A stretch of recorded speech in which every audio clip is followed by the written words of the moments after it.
नमस्कार, स्वागत है आप सभी का।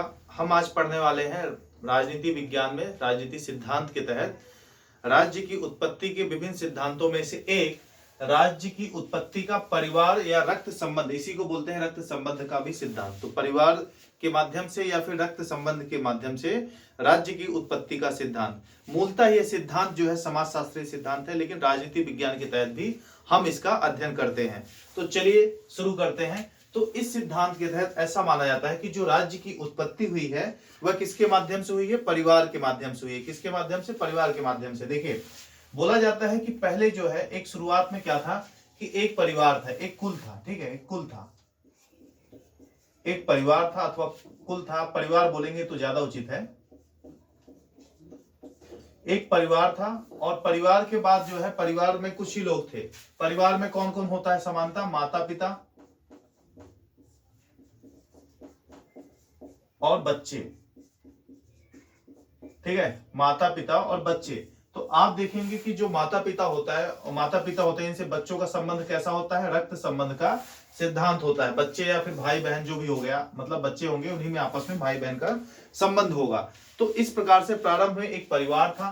परिवार के साथ इनमें संबंध बढ़ा और जब परिवार बढ़ा, एक ही परिवार में एक ही पीढ़ी में जब कई लोग पैदा हो गए, जब कई परिवार मिले, एक परिवार के बाद कई परिवार मिले, तो क्या बन गया? वंश बन गया। ठीक है, क्या बन गया? वंश बन गया। तो कई परिवारों ने मिलकर वंश बनाया। इस प्रकार से वंश जब आगे बढ़ा तो कबीला बना। ठीक है, इसके बाद इस हिसाब से जो है चल के राज्य का गठन हुआ। तो इनका मानना है कि प्रारंभ में परिवार था। परिवार से जो है परिवार में एक परिवार में पुत्र, माता पिता, पुत्र, भाई बहन, इस तरह के लोग थे। ठीक है, जो परिवार में सामान्यता होते हैं, क्योंकि बिना जो है एक अगर बच्चे नहीं है तो वो माता पिता नहीं कहलाएंगे, और माता पिता नहीं कहलाएंगे तो केवल एक दो लोग के साथ रहने से परिवार नहीं बनता है। ठीक है, परिवार का, क्योंकि बच्चे ही आगे जो है अगले परिवार का जो है बढ़ाएंगे, अगला परिवार उन्हीं से बनेगा, तो वह भी एक महत्वपूर्ण हिस्सा है। तो इस प्रकार इन्होंने बोला कि एक परिवार था, फिर परिवार में मुखिया था, वह शक्तिशाली था, उसका वंश बढ़ता चला गया, फिर उन्होंने कब्जा किया, धीमे धीमे जो है राज्य का, इस हिसाब से राज्य का गठन हुआ। समाज में एक प्रमुख परिभाषा है, मैं आपको बता दूं, मैकाइवर बोलते हैं। मैकाइवर क्या बोलते हैं? मैकाइवर बोलते हैं कि रक्त संबंध, रक्त संबंध, रक्त संबंध समाज को जन्म देता है। ठीक है, रक्त संबंध समाज को जन्म देता है। रक्त संबंध समाज को जन्म देता है। ठीक है, और समाज जो है किसको जन्म देता है? राज्य को। मतलब रक्त संबंधों के माध्यम से समाज बनता है और समाज के माध्यम से क्या बनता है? राज्य बनता है। ठीक है, तो इस प्रकार से आप देखेंगे कि इसका जो है समर्थन करता है। लेकिन इसमें भी एक चीज इंपॉर्टेंट है, इसमें भी दो पक्ष आते हैं। एक होता है पितृसत्तात्मक पक्ष, पितृसत्तात्मक। ठीक है, दूसरा होता है मातृसत्तात्मक।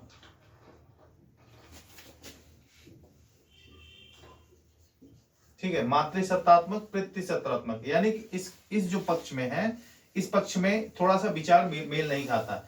इनकी जो पितृसत्तात्मक जो मानने वाले हैं, इसमें कौन है? दो लोग प्रमुख हैं। एक तो अरस्तु हैं और दूसरे कौन है? दूसरे आप क्या कहते हैं? Sir Henry man. Henry man. ठीक है, अरस्तु क्या बोलते हैं? अरस्तु बोलते हैं कि जो महिलाओं का स्थान है वह चार दीवारी के भीतर है। ठीक है, यानी कि जो है पितृपक्ष को हमेशा महत्व देते हैं। अब पितृपक्ष क्या बोलता है? पितृसत्तात्मक जो इसका समर्थन करता है वह बोलता है कि जो राज्य का उद्भव हुआ है, इसका प्रमुख कौन था? जब ये बढ़ा कई वंश, तो वंश के आधार पर क्या होता है? हमेशा पिता का पक्ष लिया जाता है। ठीक है, जब मातृसत्तात्मक पढ़ेंगे तो यही माता को लिया जाएगा। तो इसमें इन्होंने क्या बोला कि जो है विवाह संबंध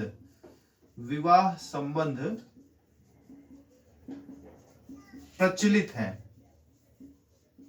है, यानी कि समाज में विवाह होता है और उसका प्रधान कौन होता है? जो है पुरुष होता है। और परिवार का मुखिया कौन होगा इसमें? जब परिवार का संबंध है तो परिवार का जो मुखिया होगा, ठीक है, या प्रमुख होगा, वह कौन होगा? वयोवृद्ध पुरुष, यानी कि सबसे बड़ा, सबसे बड़ा पुरुष जो व्यक्ति होगा घर का वो होगा, अगर उसकी अनुपस्थिति में कौन होगा, बड़ा लड़का होगा। ठीक है,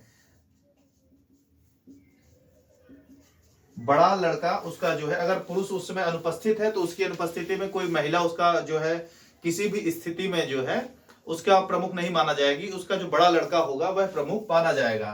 ठीक, तो इस हिसाब से, और विवाह संबंध प्रचलित है, यानी कि महिलाओं का विवाह होकर पुरुषों के साथ आती हैं और उसमें जो बच्चे पैदा होते हैं वो पुरुष के वंश के हिसाब से चलते हैं। लेकिन इसका जो प्रमुख विरोध है वह किसने किया, मातृसत्तात्मक वालों ने। इन्होंने बोला कि देखो ऐसा नहीं है, इन्होंने बोला कि प्रारंभ में जो है विवाह संबंध इन्होंने बताया कि अप्रचलित है। ठीक है, अप्रचलित है, विवाह संबंध अप्रचलित है, और मुखिया कौन होगा, तो मुखिया घर का कौन होगा, जो वयोवृद्ध महिला होगी। ठीक है, महिला होगी, सबसे बड़ी महिला होगी, उसकी अनुपस्थिति में उसकी बड़ी बेटी होगी, यानी कि पुरुष नहीं होगा। इन्होंने बोला कि जो महिलाएं होती हैं, प्राचीन काल में क्या था कि महिलाओं के जो इस तरह से जो विवाह संबंध जो प्रचलित नहीं थे, तो एक महिला का संबंध कई के साथ होता था। इससे जो है ये तो नहीं पता लगता था पिता कौन है, लेकिन माता निश्चित रहती थी, तो इसलिए माता का महत्व होता था और माता ही प्रमुख होती थी, उसकी अनुपस्थिति में घर की बड़ी बेटी प्रमुख होती थी। आज भी आप देखेंगे नॉर्थ ईस्ट में गारो खासी जो जयंतिया पहाड़ी है मेघालय में, नॉर्थ ईस्ट में, वहां पे भी इस तरह की कुछ जनजातियां हैं। वहां पे भी जो महिला पक्ष होता है वह घर की जो बड़ी माँ होती है, वही जो है जो माँ होती है वही हमेशा प्रमुख होती है। एक कुछ इसके समर्थक है, जैसे मैंने बताया अरस्तु और हेनरी मैन, तो इसके भी कुछ अपने समर्थक हैं इसके मातृसत्तात्मक पक्ष के। वह क्या बोलना चाहते हैं, वह ये बोलते हैं कि जैसे मान लीजिए कि ऑस्ट्रेलिया के पास जाएंगे, ऑस्ट्रेलिया द्वीप के पास, ऑस्ट्रेलिया में कुछ द्वीप थे जहां पे जो है महिलाएं प्रमुख थी। ठीक है, बैसोफेन ही बोलते हैं, बैसोफेन का स्टेटमेंट है। ठीक है, मैं आपको बता दे रहा हूं, इस्माइल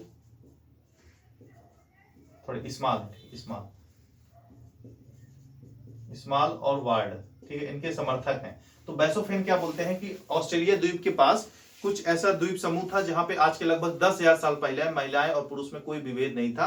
महिलाएं सारा काम करती थी, हर वह काम करती थी जो पुरुष करते थे, कोई विभेद नहीं था, महिलाओं की ही सत्ता थी।